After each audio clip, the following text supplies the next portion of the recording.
Gaspar Noé's 2002 film Irréversible is quite possibly one of the most difficult films for me to sit through. It's both horrific and honest, disturbing and beautiful. The film follows the events over the course of one traumatic night in Paris, which unfold in reverse chronological order. The catalyst for the violence is the brutal beating and sexual assault of Alex, played by Monica Bellucci, by a stranger in the underpass. This then leads her current lover, played by Vincent Cassel, and her former lover and friend, played by Albert Dupontel. The two men are hell-bent on finding the man that assaulted Alex, and this leads them down a dark path of revenge and the continuing cycle of violence. Irréversible has not only been associated with the new French extremity movement, but it's also been associated with the cinema of the body. This shares similarities with avant-garde productions, which consist of a reduced use of narrative, assaulting and often illegible cinematography, subject matter that is confrontational, and a pervasive sense of social nihilism or despair. It's safe to say that Irréversible was controversial at the time of its release, specifically for its graphic violence. Two scenes in particular are very graphic and violent and hard to stomach. The first being where a man is savagely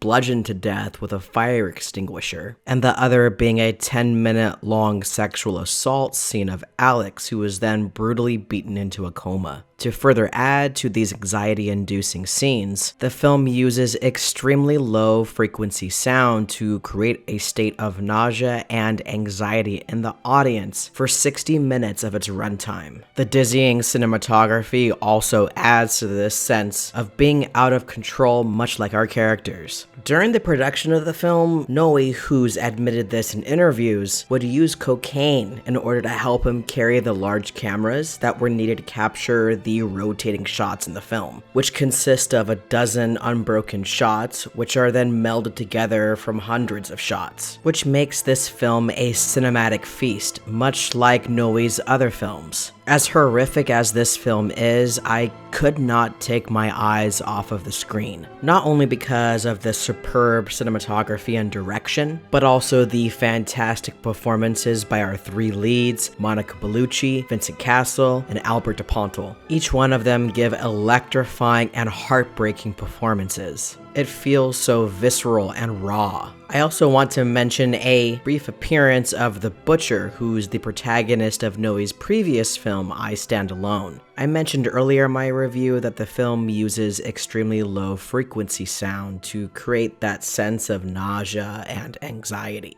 This was composed by Thomas Bangalter, who's one half of Daft Punk. To further illustrate this, I'm going to play a small snippet from the soundtrack to give you an idea of what you're in store for.